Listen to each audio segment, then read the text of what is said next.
percayakan setiap kami Tuhan untuk masuk dan menikmati kehadiran-Mu di tengah-tengah kami. Kami percaya Engkau hadir di tengah-tengah kami. Engkau siap melawat kami. Engkau siap memberkati setiap kami Tuhan. Mari urapi setiap hamba-hamba-Mu yang akan ya Bapak melayani Engkau pada pagi hari ini. Urapi mereka dengan urapan yang baru. Berikan mereka kesatuan, kesehatian Tuhan. Sehingga hanya satu nama yang akan ditinggikan pada pagi hari ini, yaitu nama Yesus saja. Kami percaya waktu nama Tuhan ditinggikan, maka ada kuasa Tuhan boleh mengalir di tengah-tengah kami pada pagi hari ini Tuhan. Mari urapi juga setiap sidang jemaat-Mu Tuhan yang sudah hadir di tempat ini. Berikan mereka juga urapan yang baru. Biar mereka juga punya hati yang siap untuk dijamah, untuk dilawat oleh Engkau. Dan biarlah Tuhan, jemaat Tuhan yang mungkin masih dalam perjalanan, kiranya Engkau memberkati langkah mereka ke rumah-Mu ini Tuhan. Sehingga hati mereka pun juga dipersiapkan untuk masuk dan menikmati hadirat-Mu Tuhan. Urapi hamba-Mu yang akan menyampaikan firman-Mu. Biarlah urapan yang baru mengalir di tengah-tengah kami Tuhan. Sehingga setiap benih firman-Mu yang akan ditaburkan akan memerdekakan kami. Setiap kami yang menerimanya dengan sukacita. Terima kasih Bapa. Bahkan Engkau memberkati juga guru-guru sekolah minggu yang akan melayani. Dalam ibadah anak juga Tuhan di lantai 2. Engkau urapi juga mereka. Biar setiap anak-anak juga yang datang beribadah kepada Engkau, mereka juga mengalami sukacita. Mereka boleh dibaharui lebih lagi Tuhan. Semakin mengenal Engkau, semakin dekat dengan Engkau Tuhan. Terima kasih Bapa. Kami tidak izinkan kuasa-kuasa yang bukan daripada Engkau ambil bagian di tengah-tengah kami. Kami perkatakan di dalam nama Tuhan Yesus, hanya kuasa-Mu saja Tuhan. Hanya kehadiran-Mu yang memenuhi tempat ini. Hanya di dalam nama Tuhan Yesus kami siap memberi yang terbaik buat Engkau Tuhan. Haleluya. Amin. Shalom Bapak Ibu Saudara yang dikasihi Tuhan Yesus Kristus. Pada minggu hari ini, pagi hari ini kita akan lebih lagi menyembah, meninggikan nama-Mu Tuhan. Mari sama-sama jemaat Tuhan, mari kita menyembah Tuhan.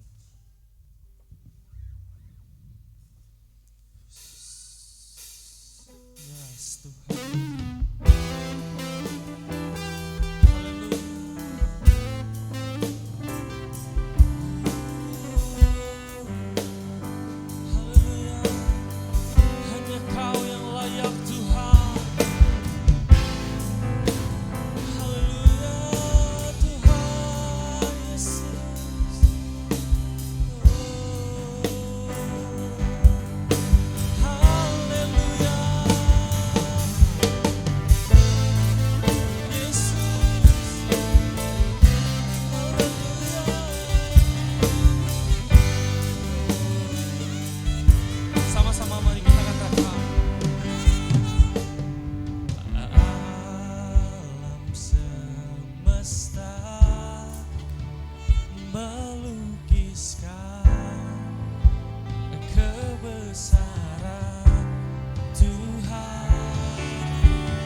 hanya bagi Engkau, segala raja. Kau yang memimpin kami, Engkau penyelamat kami Tuhan. Oh, sama-sama kita kan. Bagi Dia segala pujian, hormat serta syukur. selamanya.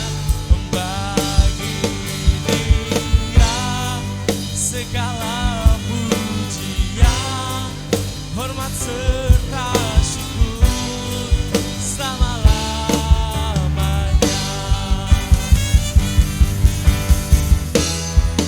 Bagi Dia segala pujian. Jemaat saja menyanyikan, yes Tuhan.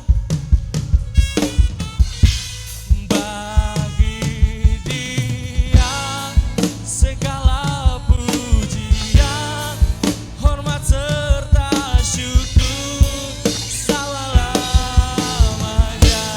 Bagi Yesus, oh bagi Dia segala pujian, hormat serta syukur kekal selamanya. Bagi Dia segala pujian, hormat serta syukur selama-lamanya. Selama-lamanya. Sampai selamanya.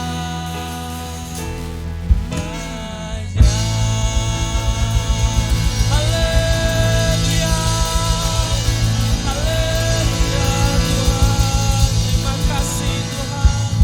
Yes Tuhan, hanya bagi Engkau Raja segala raja. Kami siap Tuhan untuk lebih lagi menyembah-Mu Tuhan, memujikan nama-Mu. Yang percaya sama-sama kita katakan amin. Halo Bapak Ibu Saudara, halo yang baru datang, selamat pagi, selamat beribadah. Mari kita lebih lagi menyembah Tuhan, meninggikan, memujikan nama Tuhan denganmu Tuhan. Haleluya. Mari Bapak Ibu Saudara, mari kita bertepuk tangan, meloncat-loncat untuk Tuhan.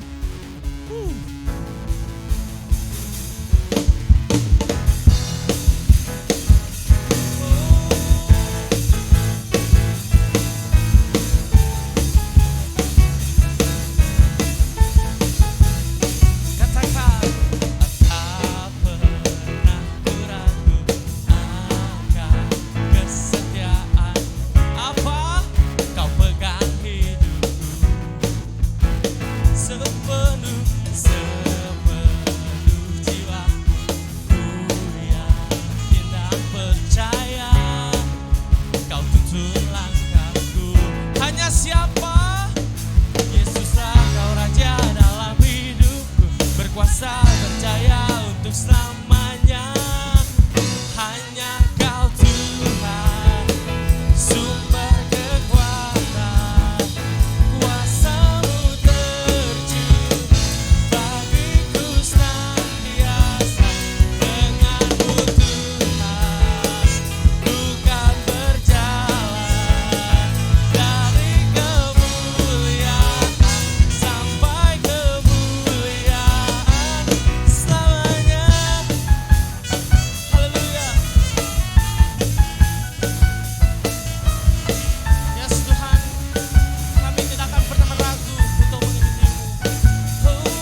Bersemangat Bapak Ibu Saudara. Amin. Mari kita nyalakan apimu.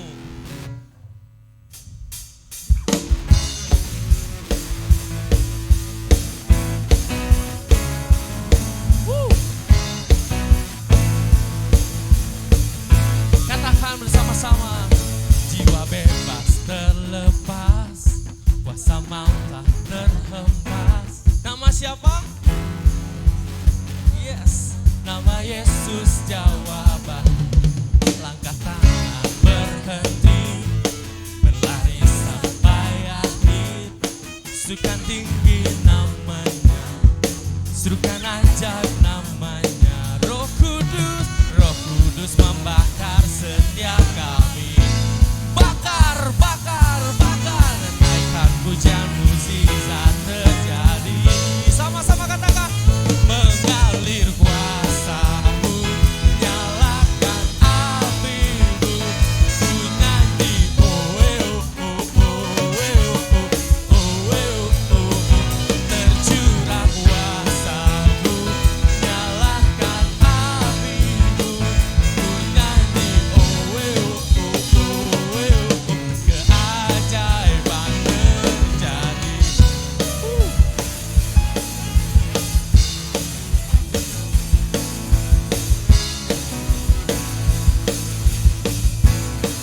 Mari sama-sama kita kan, jiwa bebas terlepas, kuasa maut tak terhempas. Nama Yesus pemenang, nama Yesus jawaban. Langkah tangan berhenti, berlari, serukan tinggi namanya, serukan ajaib namanya. Roh Kudus, bakar, bakar, bakar, naikkan pujian mukjizat terjadi. Sama-sama kita katakan, mengalir kuasa-Mu, nyalakan api-Mu, ku nyanyi oh oh oh oh oh oh oh, tercurah kuasa-Mu, nyalakan api-Mu, ku nyanyi oh oh oh oh, keajaiban terjadi. Mengalir, mengalir kuasa-Mu, nyalakan api-Mu, ku nyanyi.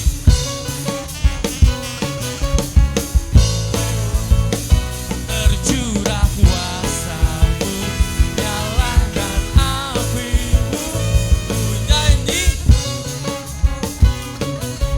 Keajaiban terjadi. Yes Tuhan.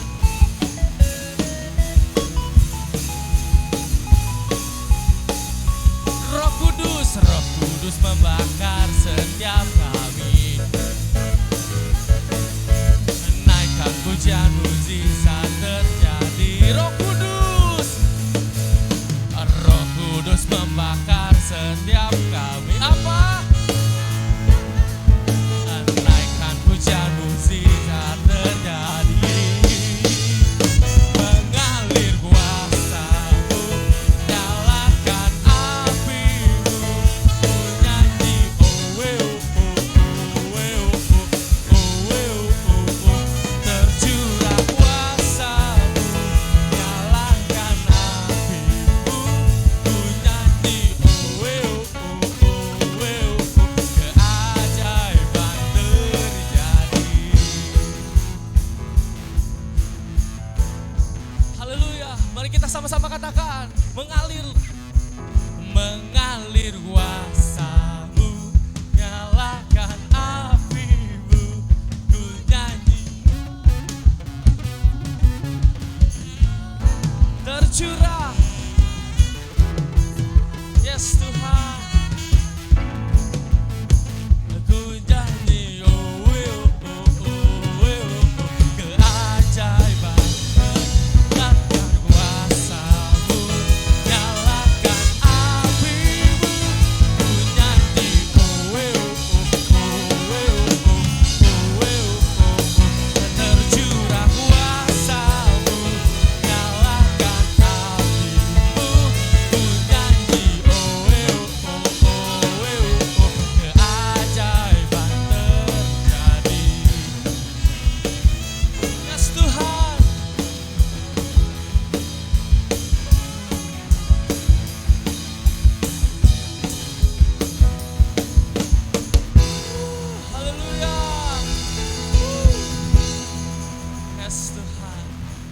Bapak Ibu Saudara kembali untuk duduk. Mari kita masuk ke hadiratnya lebih dalam lagi untuk menyembah Tuhan. Kita katakan, Engkau Allah Immanuel kami Tuhan, Engkau beserta bersama kami Tuhan. Yes Tuhan. Haleluya.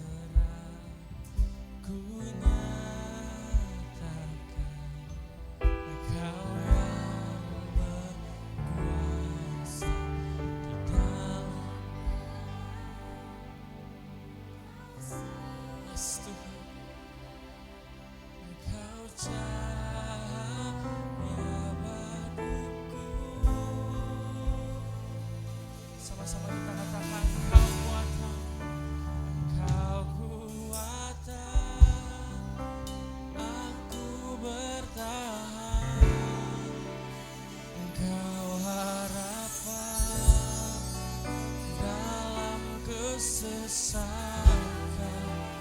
Engkau buktikan kesetiaan-Mu Tuhan. Engkau Allah Immanuel. Yes Tuhan, kami siap datang kepadamu. Bapakku datang dan menyembah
Ya Kau yang membuktikan kebesaran-Mu. Engkau Allah Immanuel, Immanuel, Engkau Allah Immanuel, Engkau Allah Immanuel, Engkau Allah Immanuel, Engkau Allah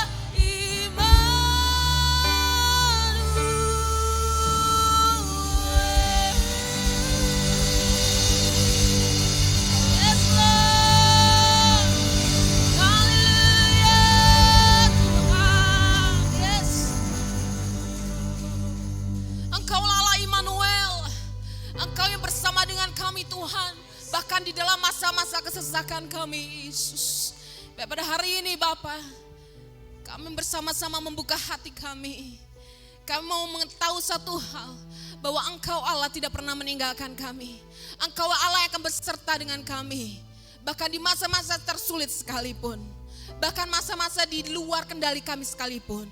Pada hari ini Tuhan, kami buka hati kami untuk kebenaran firman-Mu dinyatakan bagi setiap kami.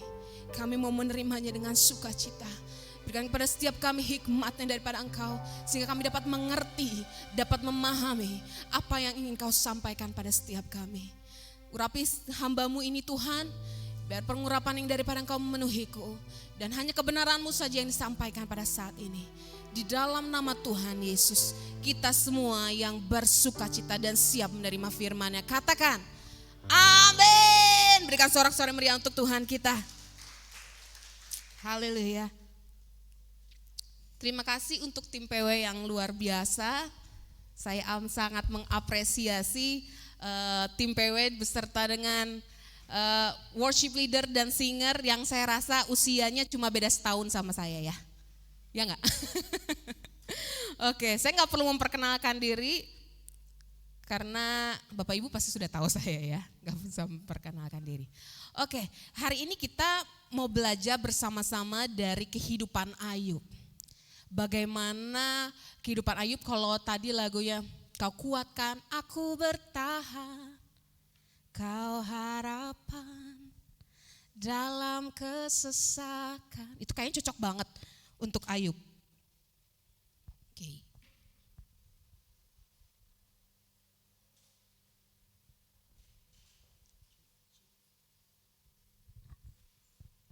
Itu kayaknya paling cocok untuk masa-masa Ayub yang dia alami. Oke, coba kita lihat. Ya, ini adalah judulnya adalah The God Who Understands Us.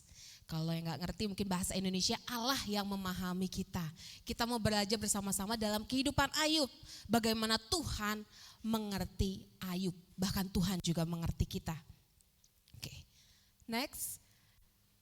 Ya, kita belajar dulu dari latar belakang kisah Ayub ya. Kita lihat, mungkin kurang kelihatan kali ya, kelihatan gak? Coba sudah Bapak Ibu buka di Ayub, kisah Ayub, boleh buka di Alkitabnya. Saya akan meringkas sedikit beberapa ayat, supaya Bapak Ibu bisa paham latar belakang dari kisah Ayub ini. Jadi ada seorang laki-laki di tanah Uz bernama Ayub. Orang itu saleh dan jujur. Ia takut akan Allah dan menjauhi kejahatan.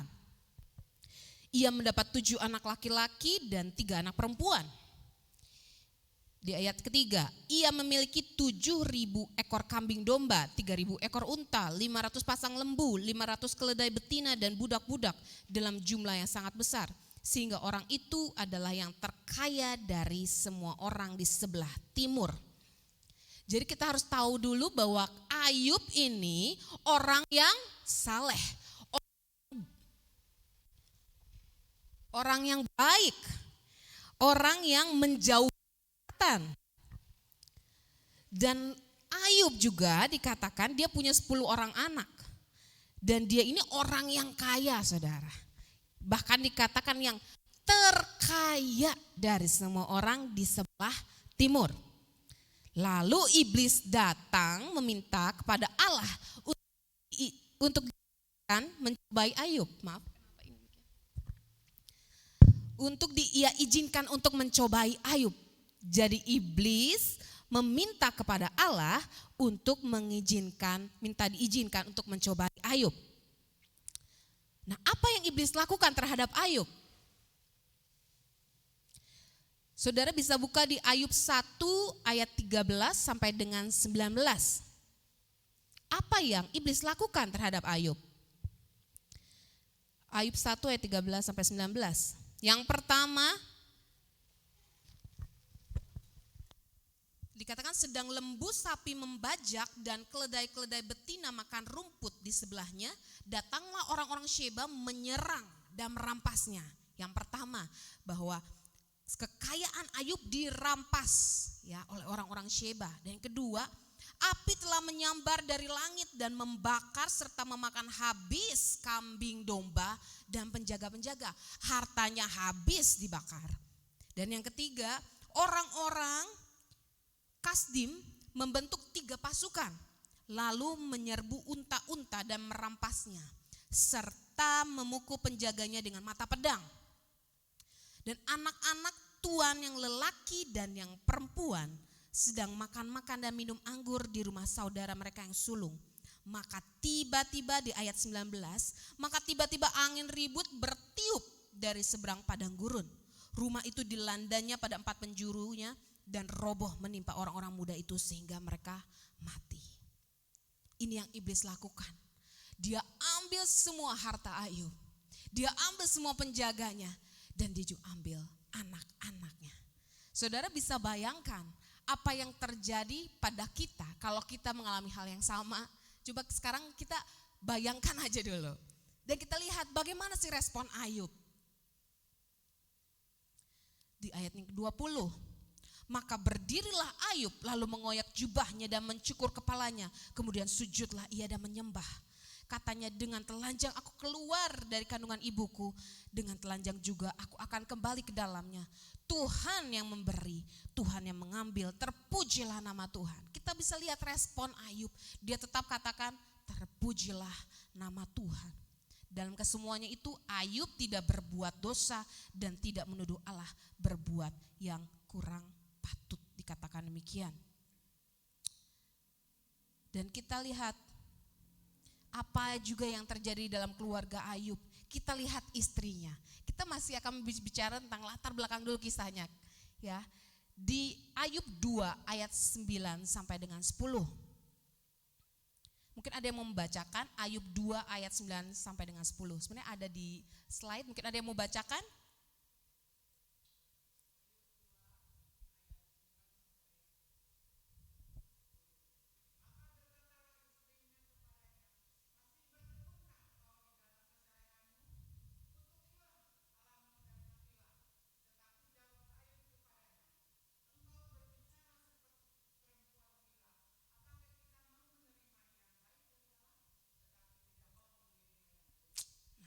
Terima kasih Tante.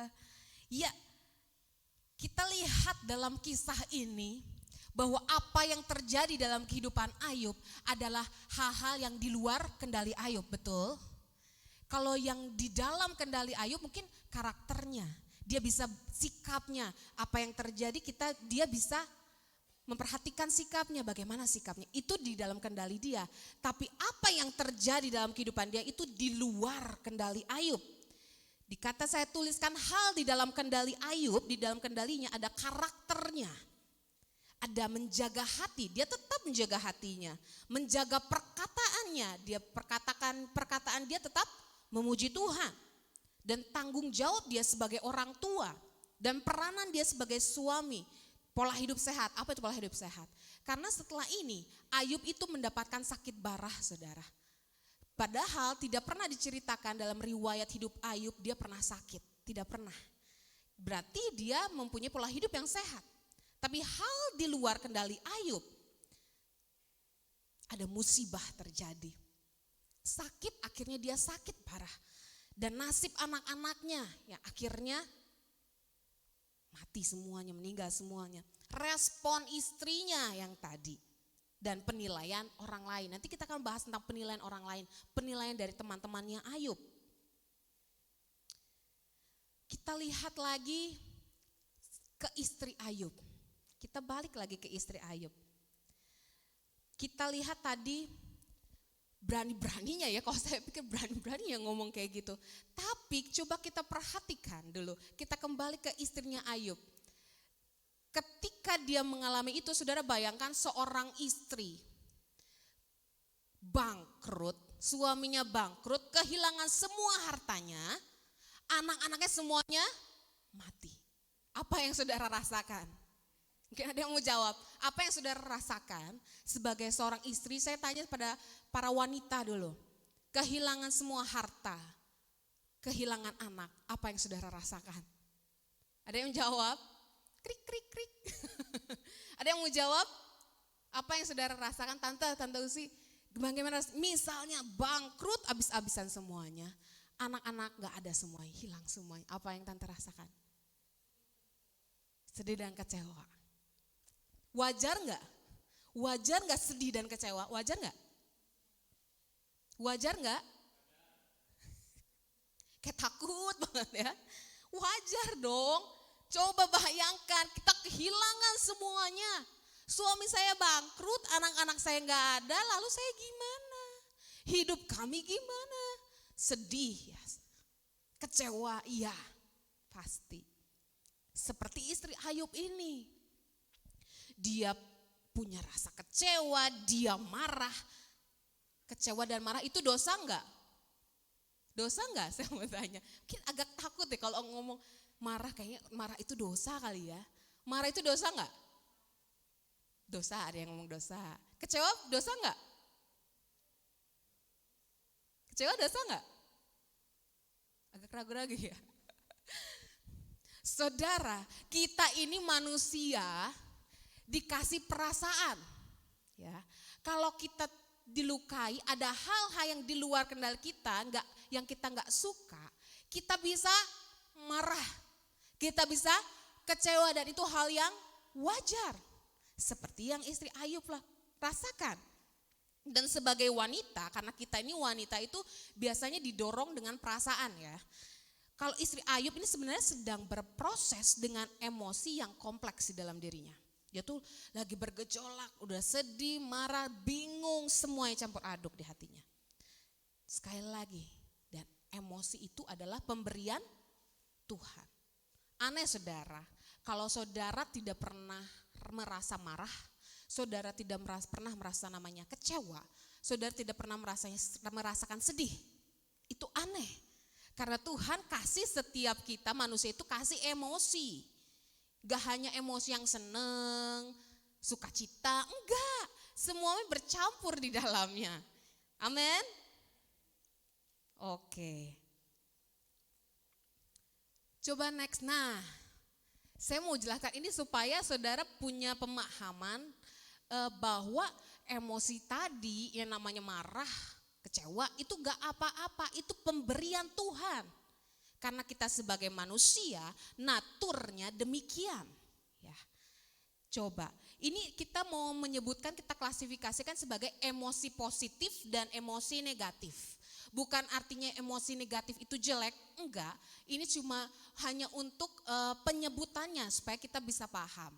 Di emosi positif itu ada damai, ada kuat, ada gembira. Nah, itu payungnya adalah tadi damai, kuat, gembira yang akhirnya bisa membuat kita jadi bergirang, jadi kreatif, terus kita setia, bangga, merasa dihargai, ceria, berani. Itu emosi namanya emosi positif.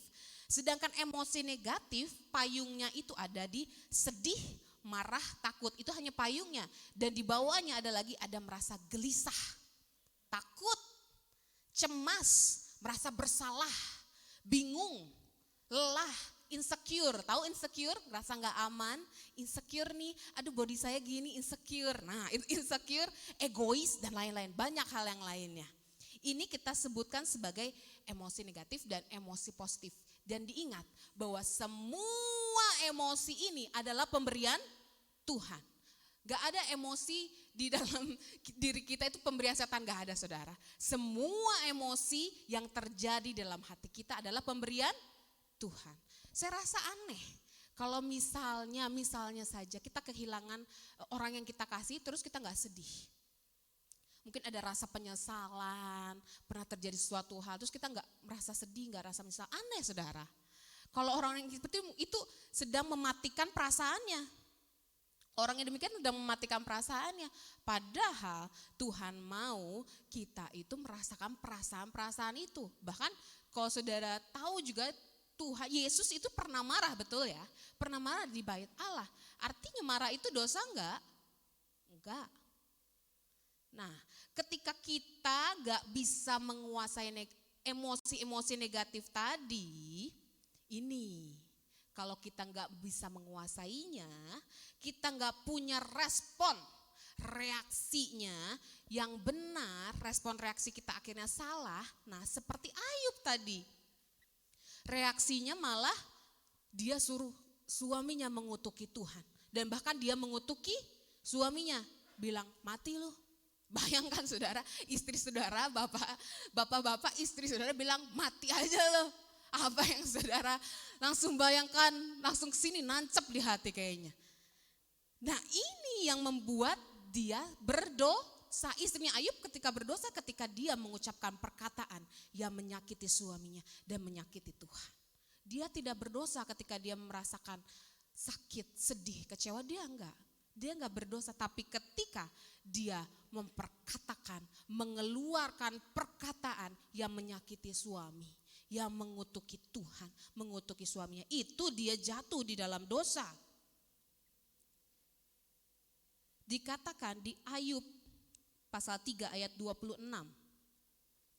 Ternyata tidak hanya istri Ayub, tapi Ayub juga mengalami perasaan-perasaan yang sama. Ayub 3 ayat 26. Boleh ada yang membacakan? Ayub 3 ayat 26.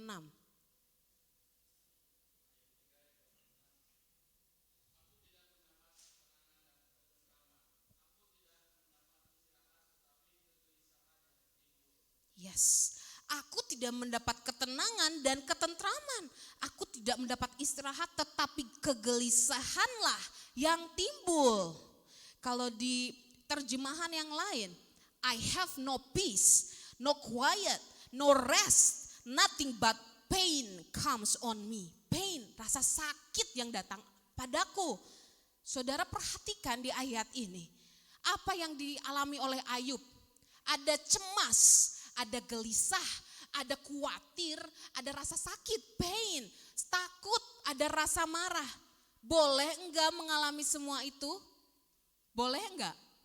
Sekali lagi saya mau tanya, boleh enggak? Wajar enggak? Coba diingat lagi, dia kehilangan segalanya. Dia kehilangan hartanya, dia kehilangan anak-anaknya. Bahkan istrinya memaki dia dan suruh mengutuki Tuhan. Sudah pasti dan sewajarnya ketika dia merasakan perasaan-perasaan ini. Gak ada saudara, saya bilang sekali lagi, aneh kalau enggak. Aneh kalau enggak. Saya bilang, saya udah kehilangan nih, semua anak-anak saya meninggal. Oh ya udah gak apa-apa. Gitu. Aneh enggak kalau kayak gitu? Oh ya udah gak apa-apa, yuk kita sukacita lagi, yuk kita pesta-pesta lagi. Mungkin gak kayak gitu? Mungkin gak? Bagaimana ketika dia mengasihi anak-anaknya, dia mengasihi istri yang gak mungkin saudara. Gak mungkin Ayub tetap senang, gak mungkin Ayub tetap biasa-biasa aja, gak mungkin. Tapi ini dia mengakui perasaannya, dia jujur pada perasaannya. Kita pikir memang namanya kecewa, terluka, namanya marah, sedih. Nah itu tadi emosi negatif itu kita pikir itu ada dosa ya, adalah dosa. Padahal sekali lagi saya mau katakan wajar manusia memiliki perasaan-perasaan tersebut. Dan kita belajar dari Ayub bagaimana dia enggak mengabaikan. Dia tidak mengabaikan, dia tidak menolak, dia tidak memendam luka.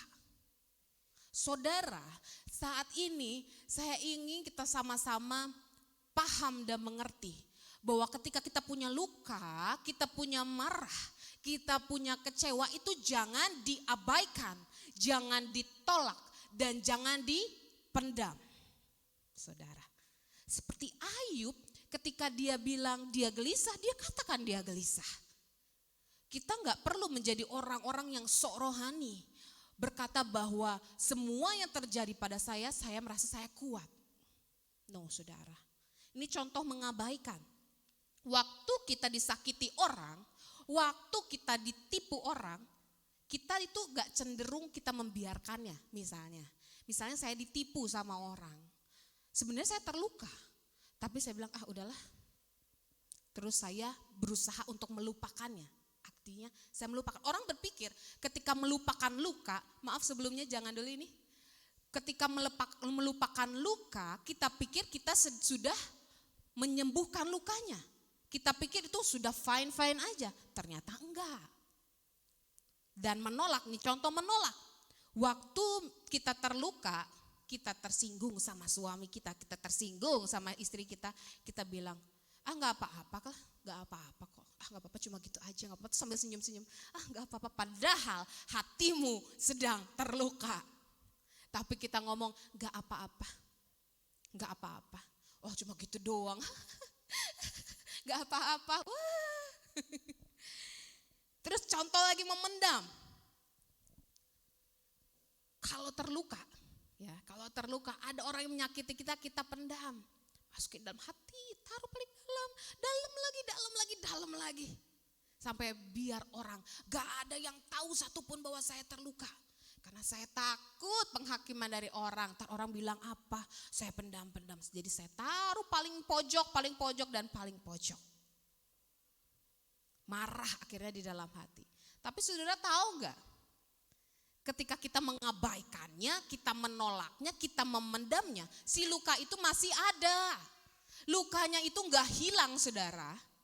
Gak hilang, tapi ada di sudut hati paling dalam. Ini ada sebuah cerita yang menarik. Di situ ada kado ya, bisa lihat ada gambar kado. Bagus, warnanya pink, warna favorit saya. Terus pakai pita gold. Misalkan saja Tante Usi lagi deh. Misalkan Tante Usi datang ke sini, terus bawa kado ini sama saya. Saya seneng nggak? Kira-kira saudara, saya seneng nggak? Seneng. Udah ngelihat tampilannya bagus, boxnya keren, warna favorit saya suka banget. Terus saya buka kadonya, saya buka pitanya, saya buka kadonya. Saya lihat dalamnya, ternyata dalamnya itu bangkai tikus. Cuma contoh ya tante mah ngasihnya yang baik-baik sama saya. Kasihnya bangkai tikus contohnya. Terus biasanya kalau ada bangkai tikus harusnya saya apain tuh kado? Saya apain saudara? Diapain? Dibuang. Seharusnya dibuang tempat sampah di depan, jauh-jauh kalau bisa. Tapi enggak saya lakukan itu. Yang saya lakukan, saya tutup kertas kadonya, saya tutup boxnya, saya pitain lagi biar makin cantik saya bilang. Terus kadonya saya bawa masuk ke rumah, saya bawa masuk ke kamar, saya taruh lagi di lemari. Saya taruh di lemari, udah taruh aja di situ. Saudara, apa kira-kira yang terjadi? Kamarnya gimana sih jadinya? Baunya sampai mana? Hanya di lemari aja? Sampai kamar, sampai mana lagi? Sampai luar. Saudara kalau tahu kemarin ini kan beberapa minggu yang lalu ada tikus, bangkai tikus ini. Waktu hari Selasa doa malam baunya itu dari sampai sana. Itu baunya sampai begitu. Itu namanya bangkai tikus saudara. Nah kalau ada bangkai tikus lagi, yang datang biasanya apa sih? Yang datang biasanya apa saudara? Kalau ada bangkai tikus? Lalat, apalagi? Ulat. Nah, waktu ada bangkai tikus nih di sini juga, itu kita bingung karena tiba-tiba ada lalat besar-besar berterbangan di situ. Bangkai tikus ini mengundang lalat untuk datang akhirnya. Kayaknya menguasai ruangan di belakang. Sama seperti luka hati saudara. Luka hatimu kalau ditaruh di pojok paling dalam, mengundang namanya lalat, mengundang serangga.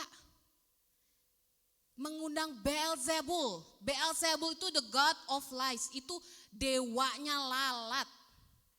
Kalau kita taruh lukanya, kita pendem, dikatakan, kita abaikan, kita pendam, kita tolak, ada lukanya di pojok. Akhirnya mengundang iblis masuk di dalam hati kita. Dan akhirnya kita berdosa. Saudara, mau kita mau taruh dimanapun, si luka itu mau pakai kotaknya bagus sekalipun, kotaknya kelihatan rohani sekalipun, kotaknya terlalu indah bahkan, pasti akan tercium baunya. Terciumnya dari mana? Coba. Mungkin kalau luka di tangan, kelihatan ya. Ada luka di tangannya habis dijahit nih, kayak suami saya kan ada bekas jahitan, kelihatan bekasnya. Tapi ya namanya luka ini mungkin gak kelihatan kasat mata, tapi terlihat dari tingkah laku, bahkan perkataannya. Perkataan itu suka nyakitin aja. Perkataannya ini sukanya nyindir aja, nyinyir aja. Kayak siapa itu yang lagi ngehit viral itu, ibu-ibu. Nah itu, kenapa? Lukanya ditaruh paling dalam. Sekalian dibungkus yang indah. Pasti terlihat saudara. Gak ada yang bisa menutupinya, gak ada. Amin. Jadi jangan lagi ya kita abaikan, kita menolak, kita pendam lukanya. Nanti saya akan bahas gimana caranya. Gimana caranya supaya enggak terluka, supaya enggak dipendam terus. Kita ini orang-orang yang pasti akan terluka, saudara. Kita ini orang-orang yang pasti akan terluka. Coba bilang, pasti akan terluka. Riskan akan terluka. Karena kita itu berelasi sama orang lain, saudara. Istri saudara, suami saudara manusia bukan? Manusia, aneh kalau bukan manusia. Anak-anak saudara manusia bukan? Orang tua saudara manusia bukan? Manusia, semua manusia, gak ada yang sempurna. Coba lihat kanan kirimu. Bilang, kamu gak sempurna ya? Ya iya. Ya iya, kamu gak sempurna. Artinya kamu bisa menyakitiku dan aku bisa menyakitimu. Sengaja atau tidak disengaja. Kita ini orang-orang yang riskan terluka, saudara.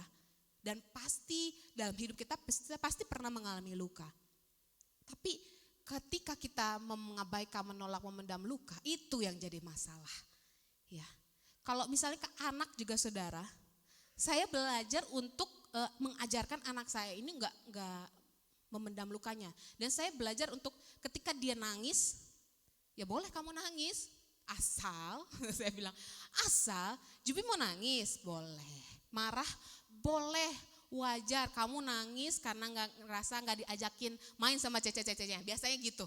Nangisnya biasanya gara-gara itu. Gak diajakin main, dia merasa sedih, dia merasa tertolak gitu. Akhirnya dia nangis, boleh. Asal, saya bilang, asal kamu tidak teriak-teriak, asal kamu gak kasar, udah nangis boleh. Asal kamu gak teriak dan asal kamu gak berkata kasar, saya bilang. Jangan dibiarkan dari kecil anak itu memendam perasaannya, saudara. Ketika dari kecil kita bilang, laki-laki nangis. Gak boleh nangis, anak laki-laki gak boleh nangis, gak boleh cengeng, kasihan amat. Dia gak bisa merasakan akhirnya perasaan namanya sedih, dia tuh gak tahu. Dia gak tahu akhirnya perasaan namanya kecewa, dia gak tahu. Sampai akhirnya dia besar, dia gak mengerti dan dia juga gak bisa memahami istrinya nantinya. Dia gak bisa memahami orang lain, kenapa? Karena dari kecil kata mama, kalau anak cowok gak boleh nangis. Hello, akhirnya dia menjadi orang yang kasar. Karena gak paham, gak bisa mengerti perasaan orang lain. Jadi jangan ajarkan anak untuk pendam perasaannya. Dan jangan juga diri kita memendam perasaan kita. Kita mau belajar, gimana terus diapain lukanya, terus diapain. Coba next, iya ini adalah skema. Saya belajar skema ini dari sebuah pemuritan yang dilayani oleh pendeta Ibu Iliana Widodo. Beliau ini memang pakarnya, seorang hamba Tuhan yang memang pakar dalam bidang konseling dan juga kesehatan mental. Saya banyak belajar hari-hari ini tentang kesehatan mental. Karena saya rasa kita manusia itu perlu belajar gimana, gak hanya sehat fisik tapi sehat mental. Nah ini kalau ada dikatakan diserang ya. Diserang itu maksudnya dilukai. Kita misalnya ditipu orang, ya, dijanjiin sesuatu atau pasangan kita nih suami atau istri kita berkata kasar sama kita misalnya. Itu kita perasaan kita terluka. Nah gimana cara memprosesnya? Itu diserang ini ketika dia terluka. Gimana cara memproses supaya luka kita sembuh?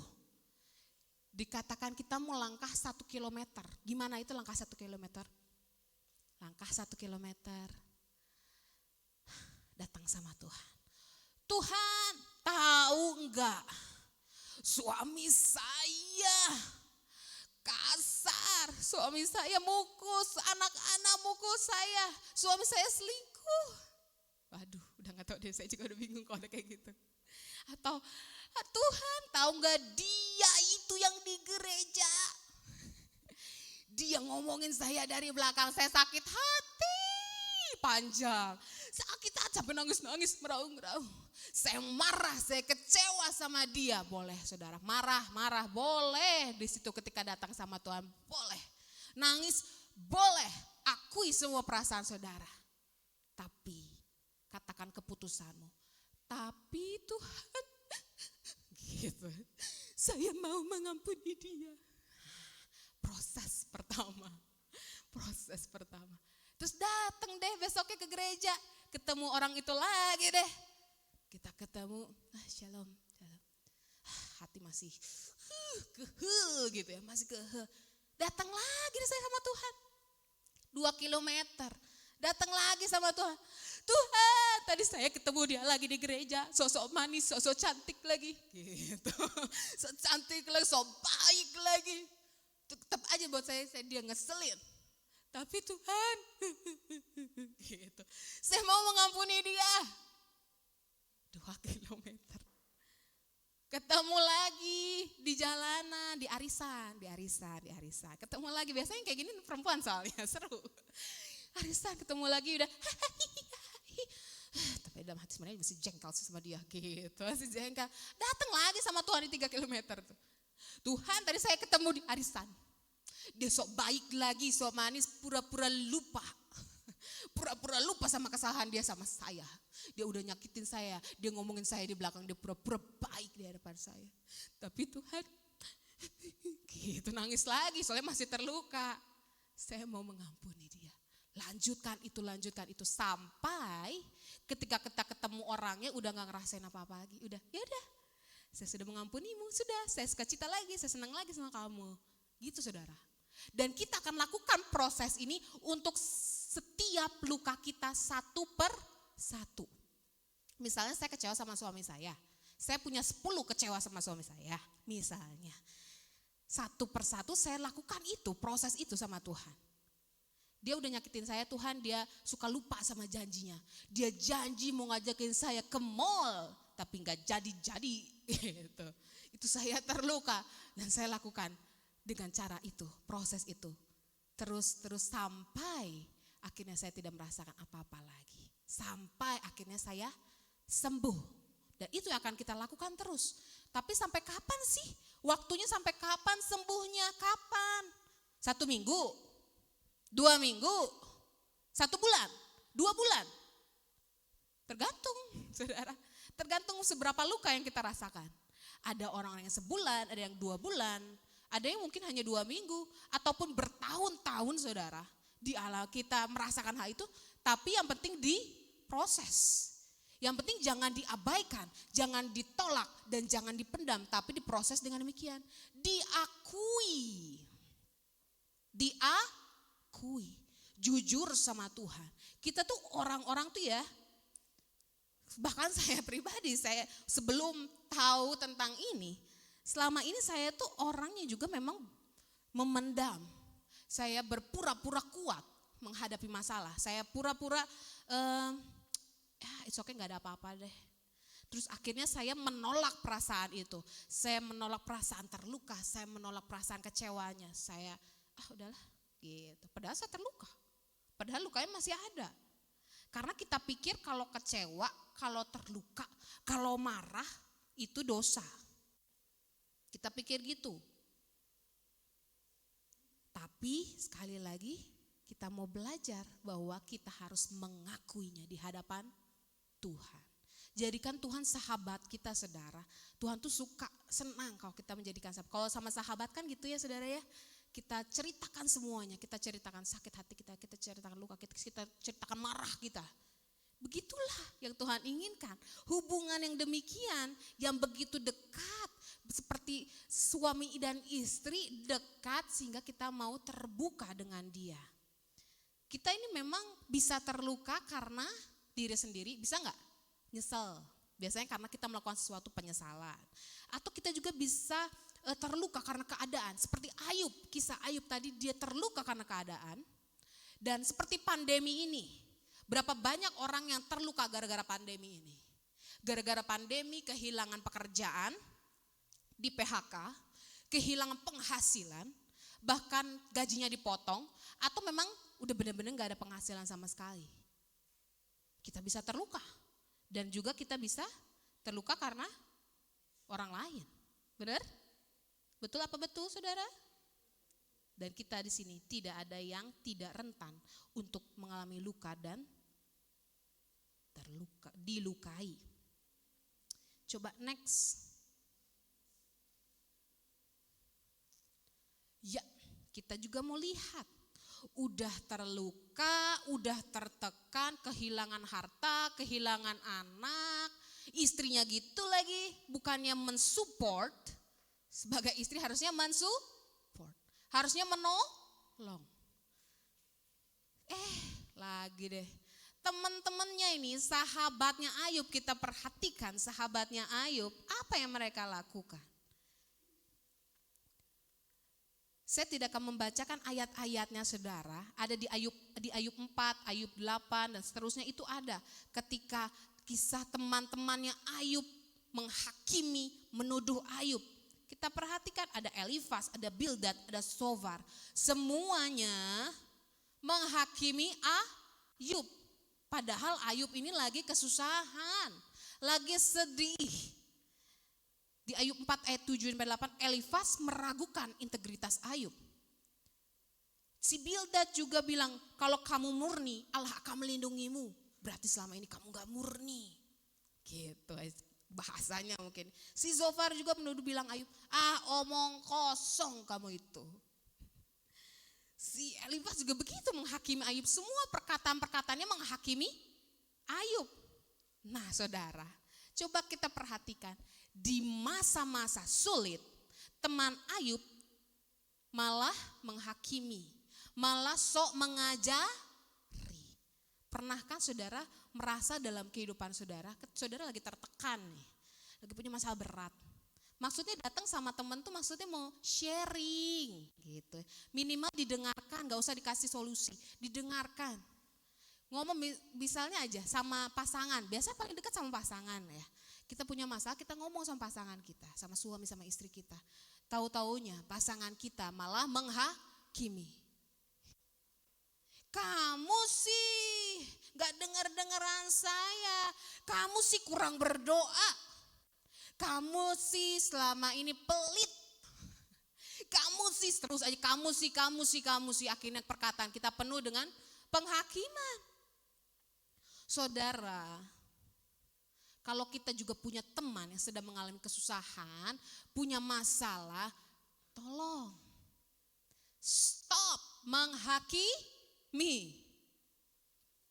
Karena kita tuh gak tahu saudara, kita gak tahu alasan Tuhan mengizinkan permasalahan itu sama teman kita.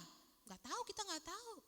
Dan kita juga belum tentu lebih baik, belum tentu lebih saleh, belum tentu lebih benar dari orang yang kita hakimi. Kita belajar dari teman-temannya Ayub. Teman-temannya Ayub ini tidak menjadi safe person untuk Ayub. Apa sih itu safe person? Safe person itu adalah orang yang bisa dipercayai karena kita merasa aman untuk bercerita dan berbagi kisah dengannya. Saudara, kalau misalnya saudara didatengin sama pasangan saudara atau sama teman, sama siapapun, dia mau cerita, Jadilah safe person saudara. Orang yang bisa dipercayai. Cukup dengarkan gitu ya. Cukup dengarkan. Jangan ada kata-kata penghakiman. Justru mulut kita harusnya dipenuhi dengan kasih. Mulut kita harusnya dipenuhi dengan anugerah. Supaya apa? Bisa membangkitkan semangatnya lagi. Jadilah safe person saudara. Kalau saudara gak bisa menemukan safe person di sekeliling saudara, saudara merasa pasanganmu tidak bisa dipercayai. Saudara merasa orang-orang di sekitarmu tidak bisa dipercayai, ember katanya, suka menghakimi juga. Jadilah safe person. Gak perlu nunggu orang lain, tapi diri kita sendiri. Jadilah safe person, jadilah orang yang bisa dipercayai. Perkataan kita penuh dengan kasih, perkataan kita penuh dengan anugerah dan tidak menghakimi.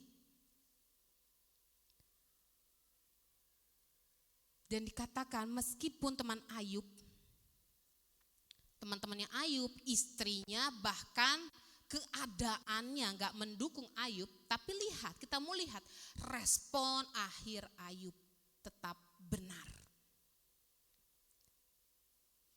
Saudara tahu dalam kisahnya bahwa Ayub akhirnya Tuhan memberikan pemulihan dalam keluarga Ayub. Bahkan dikatakan Ayub itu mendapatkan kekayaannya 2 kali lipat. Dikembalikan anak-anaknya, bukan artinya anak-anak yang mati hidup, tapi dia punya anak lagi akhirnya. Kita lihat di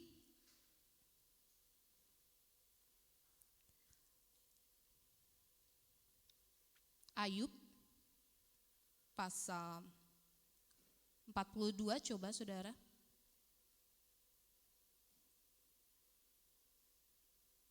Ayatnya yang ke-10.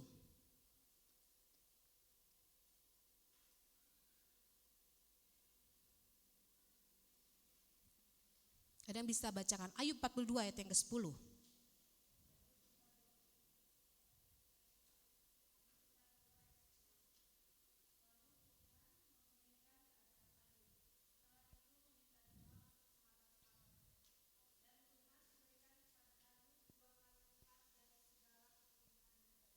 Yes, akhirnya happy ending, akhirnya bahagia. Tapi lihat saudara, endingnya dalam proses itu Ayub mempunyai respon, dia tetap percaya, dia tetap mengasihi Allah dan akhirnya dia dipulihkan. Tapi lihat, kalau kita lihat dari kisahnya, si istri Ayub tidak diceritakan lagi dalam kisah Ayub.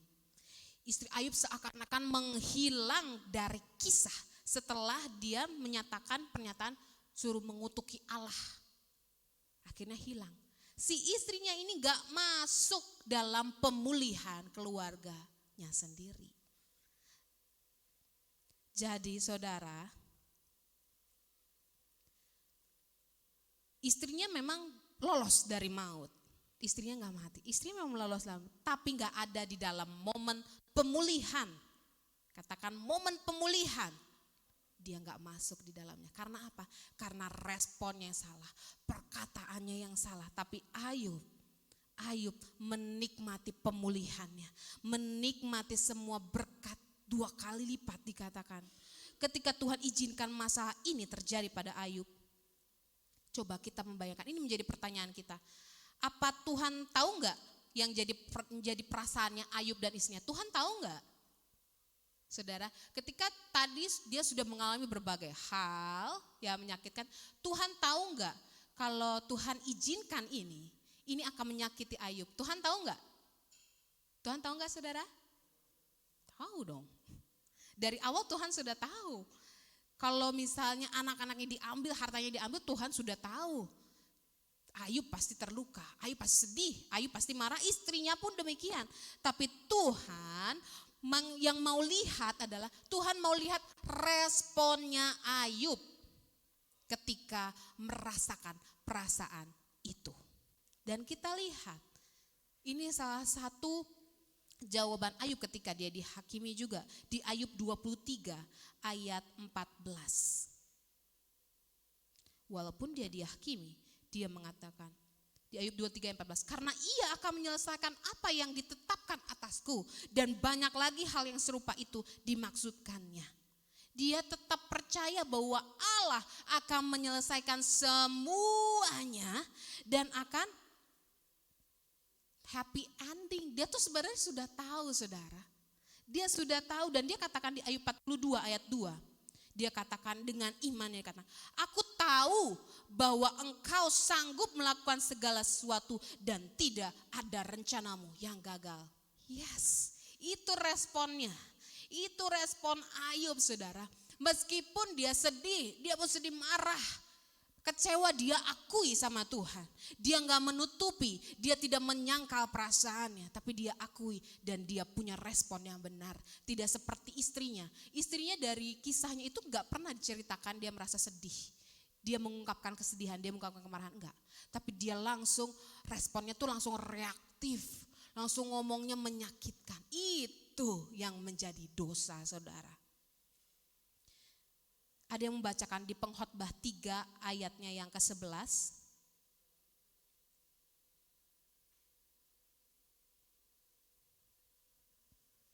Pengkhotbah 3 ayatnya yang ke-11. Silakan.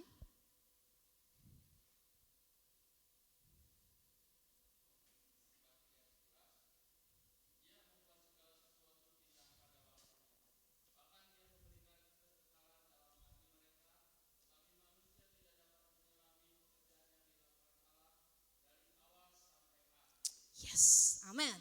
Amin.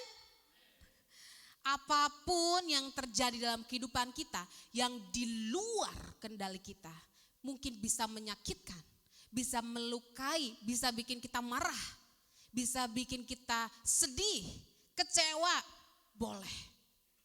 Normal, wajar, sekali lagi saya mau ingatkan, wajar. Tapi semua perasaan itu bawanya sama Tuhan. Jujur sama Tuhan. Saya marah, saya kecewa. Akui di hadapan Tuhan. Dan ambil keputusan untuk mengampuni.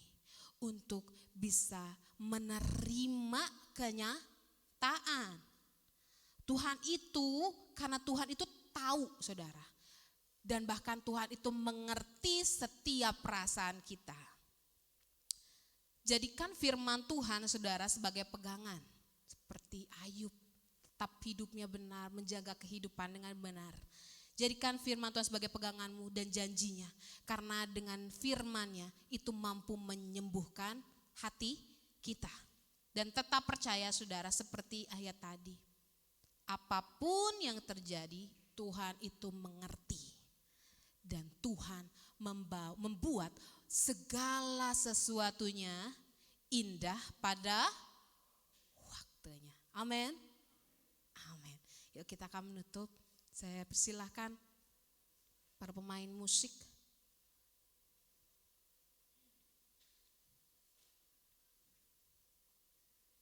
Sampai pulang, saudara, tolong ingat-ingat lagi.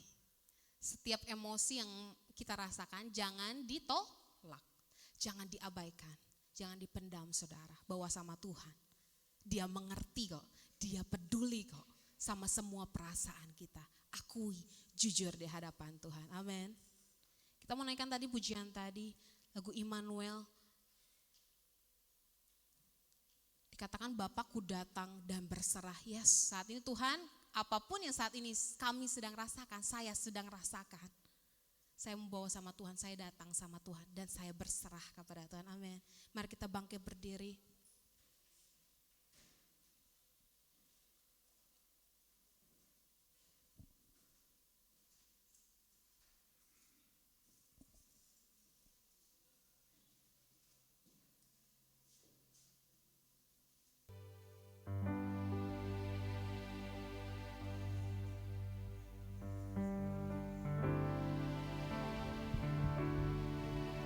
Bapakku datang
firman Tuhan yang sudah disampaikan.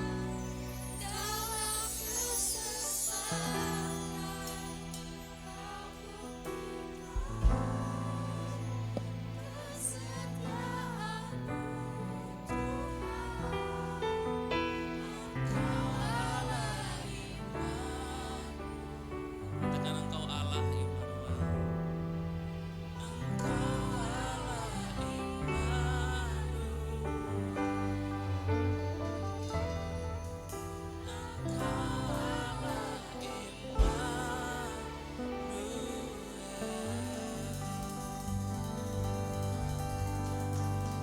Terima kasih Tuhan.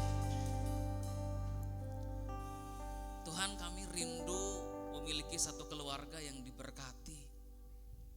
Kami rindu memiliki keluarga yang dipulihkan. Kami rindu punya keluarga yang bahagia di bumi dan mewarisi surga. Kami tahu bahwa bukan tujuan Tuhan untuk kami terus-menerus mengalami kesusahan, penderitaan, tekanan, dan berbagai macam hal buruk di dunia ini. Kami tahu Engkau ada untuk membawa kami memiliki kehidupan dan hidup dalam segala kelimpahan. Karena itu Tuhan, biarlah pada hari ini setiap kami, baik kami suami, baik kami istri, atau kami anak-anak, datang menghampiri Engkau dan membuka diri kami kepada Tuhan. Agar tidak ada satu hal pun yang kami sembunyikan dari Engkau, tetapi kami mampu berekspresi dengan benar dan mengungkapkan segala hal yang terjadi di dalam hidup kami, khususnya di masa pandemik ini. Supaya apapun hal buruk yang Engkau izinkan terjadi atas kami, terjadi atas keluarga kami Tuhan merasa malu, kami mungkin merasa takut, kami mungkin merasa sedih, kami mungkin merasa kecewa. Namun kami mampu membawa semua itu ke hadapan Engkau, sehingga kami dapat meresponi dengan benar lewat perkataan dan tingkah laku kami. Tuhan Yesus, kami percaya hari ini firman-Mu telah membukakan kepada kami satu pengertian, dan kami dapat menjadi orang-orang yang menganggap Engkau dan memperlakukan Engkau sebagai sahabat kami. Kami terbuka di hadapan Engkau dan menerima pemulihan yang sempurna dari Tuhan. Bahkan pada hari ini kami percaya setiap keluarga kami akan mengalami pemulihan, bahkan di tengah-tengah kesusahan. Di tengah-tengah pandemi kami akan diberkati. Di tengah-tengah pandemi kami akan melihat jalan terbuka. Karena ketika suami istri bersepakat, satu keluarga bersepakat, ada hal-hal dahsyat yang Tuhan akan kerjakan. Bahkan di tengah-tengah kekelaman dan kegelapan yang sedang ada di bumi ini. Tuhan, kami juga berdoa buat hamba-Mu yang sudah menyampaikan firman-Mu. Biarlah Engkau terus-menerus membawa dia mengenal Engkau. Biar Engkau terus-menerus membawa dia menyelami hati-Mu Tuhan. Dan biarlah Engkau mengurapi dia, mempersiapkan dia untuk hal-hal yang Tuhan telah sediakan bagi masa depannya. Terima kasih Bapak untuk hari ini. Kami bersyukur di dalam nama Tuhan Yesus Kristus. Setiap orang dan setiap keluarga yang percaya Tuhan itu baik dan mengerti kita, bersama-sama kita katakan amin. Mari Bapak Saudara untuk duduk kembali.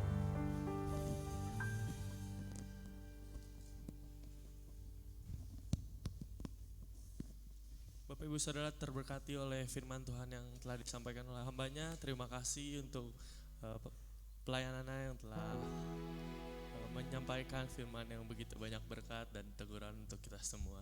Sebelum persembahan ada kesaksian dari Ibu Gembala Senior, dipersilakan.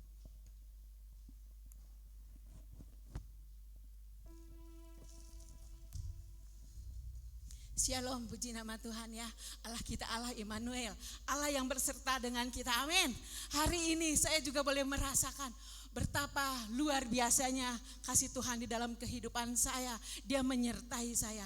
Saya ingin menyaksikan bagaimana Tuhan menolong saya melepaskan maut yang akan mencekram saya ya. Beberapa hari yang lalu, hari Rabu, kepala saya ini sangat sakit sekali ya, sakit. Tetapi saya tetap beraktivitas seperti biasa ya. Tapi kalau malam-malam saya sudah ke tempat tidur, saya sudah berdoa, saya pegang-pegang kepala, aduh sungguh sangat sakit sekali ya. Dan hari Kamis saya ingat itu hari Rabu, hari Kamis saya ingat obat-obat yang saya minum karena beberapa bulan ini yang seringkali didoakan oleh hamba Tuhan di tempat ini. Waktu itu kolesterol saya tinggi, darah saya tinggi ya. Jadi saya tuh mengonsumsi obat-obatan. Dan waktu itu obat itu sudah habis. Saya masuk kamar, saya lihat ada obat yang anak saya beli, Doni ya, ada 2 strip.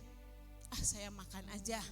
Ini kan obat darah tinggi, obat-obat yang lain sudah tidak ada. Saya pikir ya nggak apa-apa, yang penting obat darah tinggi karena kepala saya itu sangat sakit. Dan saya minum, dalam nama Yesus saya minum. Tapi apa saudara-saudaraku, hari lepas hari bukannya sembuh ya, bukannya sembuh. Jumat saya tidak ikut doa, tapi saya lihat online aja karena kepala saya itu benar-benar sakit, rasa mau muntah. Tapi saya tidak mau bicara kepada anak-anak saya kalau saya ini rasa sakit sekali kayak gitu ya. Nah, dari hari Kamis, hari Jumat saya makan obat itu terus. Nah, hari Sabtu tadi malam saya mau makan obat lagi. Tiba-tiba saya ketemu dengan Lia Wiguna, ngobrol-ngobrol di belakang. Tante kenapa? Mungkin dia melihat saya atau gimana ya, saya tidak tahu. Iya nih, tante lagi sakit. Kenapa tante?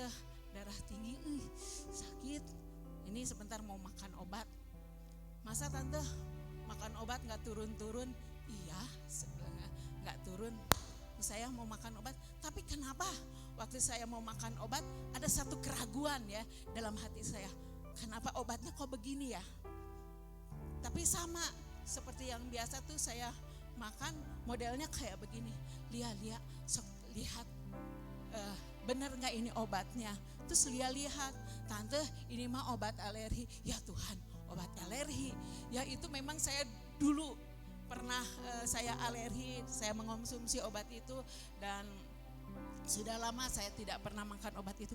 Ya ampun, bener ya, berarti saya tuh salah.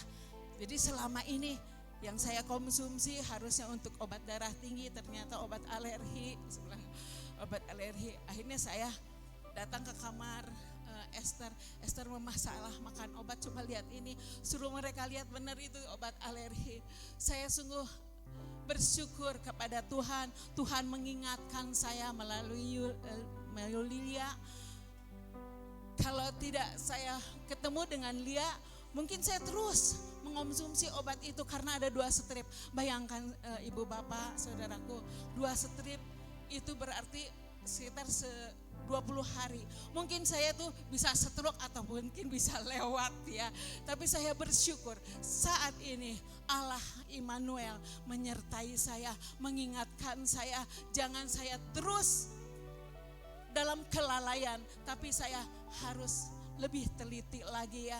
Tuhan mengingatkan saya, apapun tindak tanduk kita, apapun yang kita jalani, kita harus benar-benar minta pertolongan daripada Tuhan, perlindungan daripada Tuhan. Dan saya juga bersyukur kalau saat ini saya bisa berdiri di tempat ini karena anugerah Tuhan. Saya bersyukur kalau saat ini saya bisa melihat anak saya membawakan firman Tuhan di tempat yang umum saat ini, itu juga karena anugerah Tuhan. Tuhan memperlihatkan kepada saya, cucu-cucu saya boleh bersama di tempat ini, dan saya boleh bersyukur kalau saat ini Tuhan kasih kekuatan. Dan saya tadi sempat ditensi lagi, saya ingin tahu berapa tensi saya, 152/96. Saya bilang, Tuhan, apapun tensi saya saat ini, saya tetap mau datang kepada Tuhan. Karena Tuhan yang berikan semangat buat saya, karena Tuhan yang memampukan saya, karena Tuhan yang melindungi saya, Tuhan yang akan menyembuhkan saya. Sebab itu saudara-saudaraku, tetap dukung di dalam doa, biar saya tetap sehat dan saya bisa melihat pemuda-pemudi di sini maju di dalam Tuhan, dan gereja ini semakin dipermuliakan nama Tuhan. Kira kesaksian ini menjadi kekuatan buat kita semua. Allah kita Allah Immanuel, Allah yang menyertai kita semua. Terpuji nama Tuhan. Haleluya. Amin.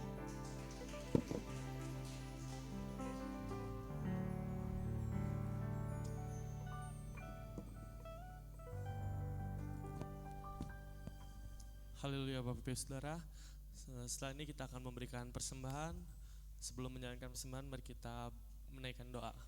Tuhan Yesus, terima kasih Tuhan, pagi hari ini Tuhan, kami semua Tuhan telah memuji membesarkan nama-Mu Tuhan. Tuhan, pada hari ini kami akan memberikan sedikit bagian daripada kami Tuhan untuk kerajaan-Mu Bapa, untuk membesarkan kerajaan-Mu Bapa.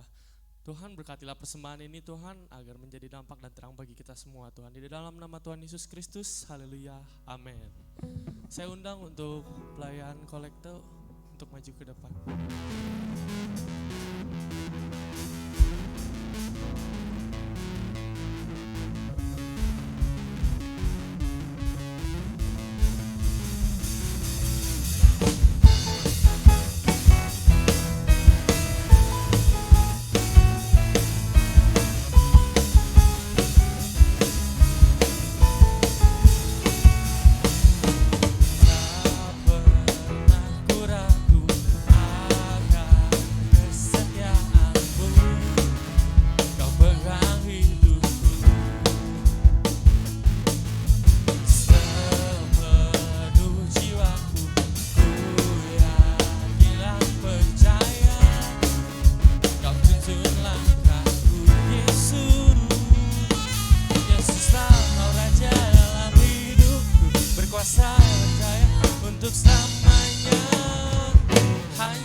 Puji nama Tuhan. Mari kita bangkit berdiri, kita akan mengakhiri ibadah kita pada pagi hari ini. Haleluya Yesus Kristus.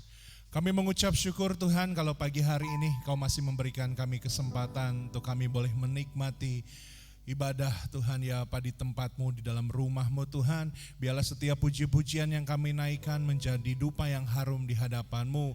Pelayanan yang anak-anak-Mu berikan pada pagi hari ini juga boleh berkenan di hadapan-Mu. Maka Engkau memberkati mereka yang melayani dengan sungguh-sungguh. Dan memberkati mereka Tuhan berlipat kali ganda. Terlebih firman Tuhan yang telah diberitakan. Kami rindu bukan hanya kami Tuhan terdengar Tuhan dengan telinga kami. Tetapi kami materaikan di dalam hati kami. Dan kami memohon mohon Roh Kudus-Mu Tuhan yang akan Tuhan membantu kami, menolong kami untuk melakukan setiap firman-Mu ya Allah. Terima kasih, terus kami berdoa Tuhan buat bangsa kami, Tuhan ya apa di tengah-tengah pandemi COVID-19 ini, Engkau berikan para pemerintah kami Tuhan hikmat, kebijaksanaan dan takut akan Tuhan.